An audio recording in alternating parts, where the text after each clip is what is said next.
こんにちは、ダイアリーイレブンのちえです。私の住む沼毛手は日本人にはまだマイナーなんですが、実は海外からの移住者がとても多い町なんです。2014年にはアメリカの経済誌フォーブスで世界のリタイア後に住みたい町第5位に選ばれたこともあるんですよ。というわけで今回はフィリピンの特に地方都市に移住したい方に向けて移住前のシミュレーションに最適なプチ移住の方法を紹介したいと思います。移住時の感覚をつかむためにもできれば実際にアパートの部屋に滞在してみたいですよね。そこでおすすめなのが民泊サービス Airbnb。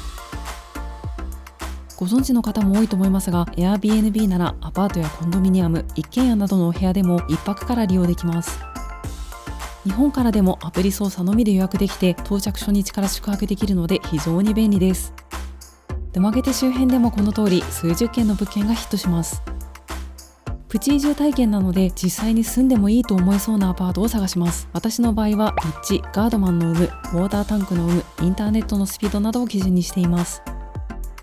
私の住居選びの基準は引っ越しの時の動画で詳しく紹介していますので、気になる方はぜひご覧ください。さて今回は沼毛手の隣のバレンシアという町にあるアパートに決めました。バレンシアは沼毛手の中心部からバイクで約10分ほどの山側の町。沼毛手より標高が高く比較的涼しい気候で、近くにはフィリピンの大自然を満喫できるスポットがたくさんあります。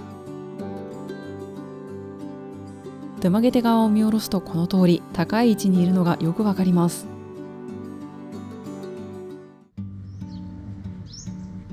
アパートに着きました。入り口のゲートから中に入るとアパートの建物が連なっています。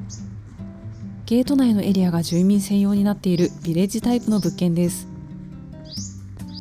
各棟に1階と2階があって、私が宿泊するのは2階のお部屋です。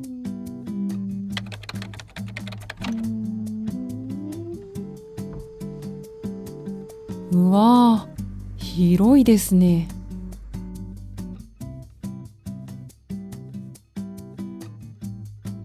沼毛手周辺では珍しいモダンなインテリア。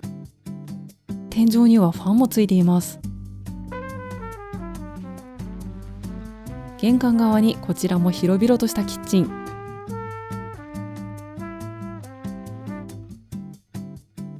冷蔵庫も大きいですね。調理器具や食器も最低限揃っているので、食材を調達すれば自炊も可能です。リビングには小さなテーブルも。私の場合ここで仕事ができそうです。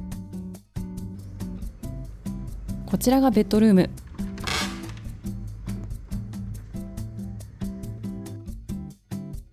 大きいクローゼットと、こっちの壁際にも収納あり。ベッドルームにはクーラーもついています。ベッドルームの隣が水回り。水回りも広いですね。まず洗面台とトイレ、そして壁で仕切られた先がシャワールームです。オーバーヘッドシャワーしかないので、もし住む場合はオーナーさんと交渉してハンドシャワーもつけてもらいたいところですね。ワンベッドルームの部屋にしてはとても広々としているこちらのアパートですが、一番驚いたのがこのベランダ。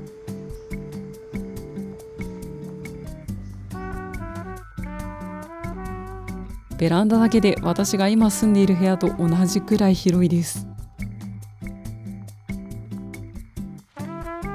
ベランダからの緑あふれる景色もすがすがしくていいですね。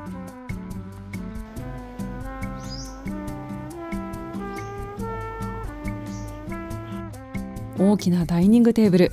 ここで食事もできるし、仕事をするのも気持ちよさそう。部屋ごとに Wi-Fi ルーターあり、私が滞在した時は沼毛手周辺の中ではかなりスピードも速かったです。お庭を見下ろすとプールもありますね。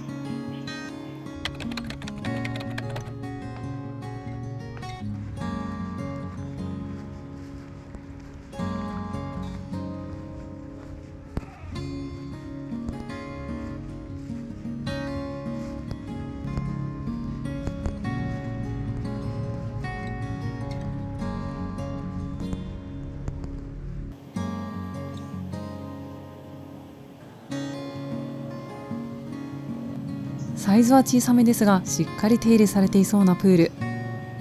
このアパート、お子さん連れの方にもおすすめできますね。そしてお庭には南国植物がいっぱい。綺麗なお花もたくさん咲いていて、植物鑑賞をしながら散歩するだけでも楽しいです。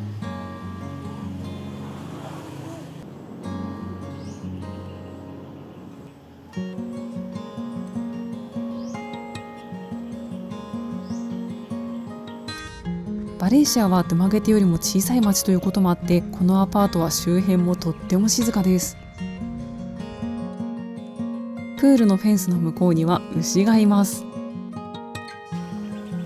こっちにはヤギも。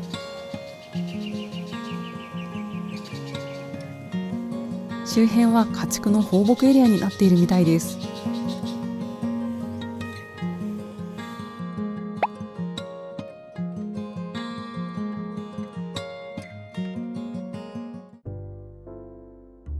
お部屋も豪華、環境も素晴らしいこちらのアパートですが、個人的に感じた難点は2つ。1つ目は部屋にアリがたくさん入ってきていたことです。ただこれはドゥマゲテ周辺のほとんどのアパートに見られる現象なので仕方ないかなと思います。殺虫剤などを駆使して対処可能です。2週間くらいの滞在であれば、押すだけのマットを1本持参すれば快適に過ごせると思います。2つ目はドゥマゲテから約10分というやや不便な立地です。ショッピングモール、空港、大学などの主要な場所に行くにはジプニーに乗って移動しなければならないため、バイクや車などがないと住むのはなかなか難しいかもしれません。ただバレンシアにはパブリックマーケットのほか、個人商店やレストランなどがどんどんできていて、日常生活を送る分にはそんなに困らないかなと思います。実際バレンシアは欧米人の移住者にとても人気で、このアパートもおそらくほぼ完全に外国人向け、お見かけした居住者もほとんど欧米系の方でした。そんなバレンシアの一番のおすすめスポットを紹介しましょう。以前にも動画でご紹介したバレンシアのサンデーマーケット。毎週日曜の朝に開かれる市場で、今回宿泊したアパートからも徒歩10分ほどでアクセスできます。道の両側にお店がびっしり。この辺りでは主に新鮮な野菜や果物を売っています。マンゴー、スイカ、バナナ。お、これは蜂蜜ですね。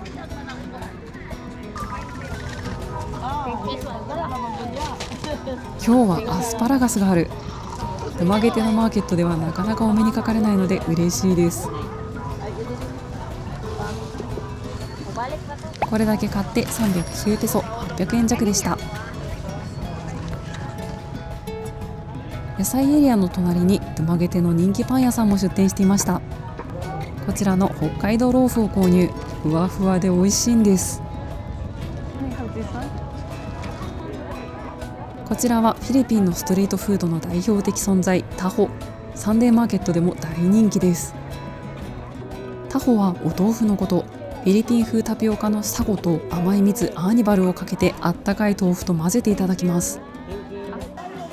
しっかり豆腐の味がするスイーツ。日本人には結構衝撃的で好みが分かれますが、私はとっても好きです。こちらのエリアではドゥマゲテ周辺の人気レストランが屋台を出しています。ギャビーズビストロのクレープ、ソーセージはバコンのディーハーミッツ、ネバスピッツァのバインミー、ダーウィンの人気店フィンバー。このマーケットだけで数々の人気レストランの軽食を思う存分食べ歩きできます。そして私の一押しがこちら、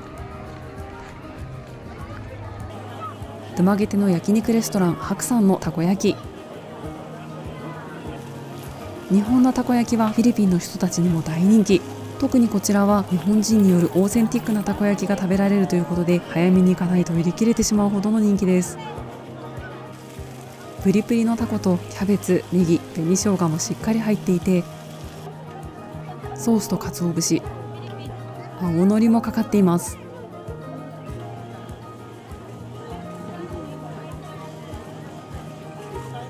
秘訣は何ですか？美味しさの秘訣は愛情です。しょうもな。しょうもないな。大阪の人ですよね。やっぱ大阪人のそうです。ソウルフードですかね。ソウルフードのお家の前で屋台やってる家族が多かったので、小学校ぐらいからお手伝いで焼かしてもらったりとか、天神祭りとかで出店しはる時に焼いたりとか。いや結構副業としてポピュラーっていうか、うん、いやでもドゥマゲテでやるのは結構なかなか苦労があるんじゃないですか。そうなんです。たこ焼き粉みたいなのがないので、自分で粉を調合してやるのが最初は結構難しくて試行錯誤しました。ドゥマゲテ周辺でこんなに本格的なたこ焼きが食べられるなんて本当にありがたいです。プチ移住の時にもローカルの買い物を楽しめるバレンシアのサンデーマーケット。9時を過ぎるとお店が閉まり始めるので、7時から8時半くらいに行くのがおすすめです。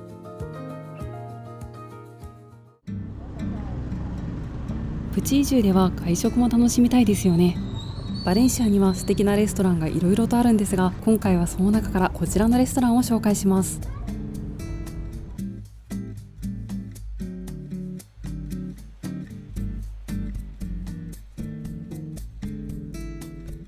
メキシコ料理のレストランということで、死者の日をモチーフにしたいかにもメキシカンな店内です。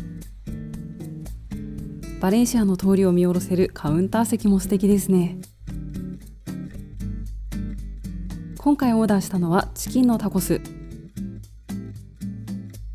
レタス、トマト、オリーブなど野菜がたっぷりなのが嬉しい。2個からオーダーできるので、一人ご飯で利用しやすいのもありがたいです。味も本格的なメキシカンですごく美味しいです。朝から営業していて朝食利用も可能。パスタやピザも提供しています。ドゥマゲテからでも通ってしまうくらいおすすめのレストランです。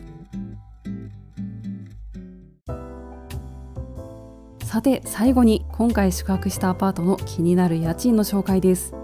お部屋のタイプは1ベッドルームと2ベッドルームの2種類で、家賃はどちらも月3万ペソ、約7万5千円です。契約時に払うデポジットも3万ペソ、別途水道光熱費、インターネット代がかかります。有料で洗濯や掃除のサービスも提供していて、バイクも1日350ペソでレンタルできます。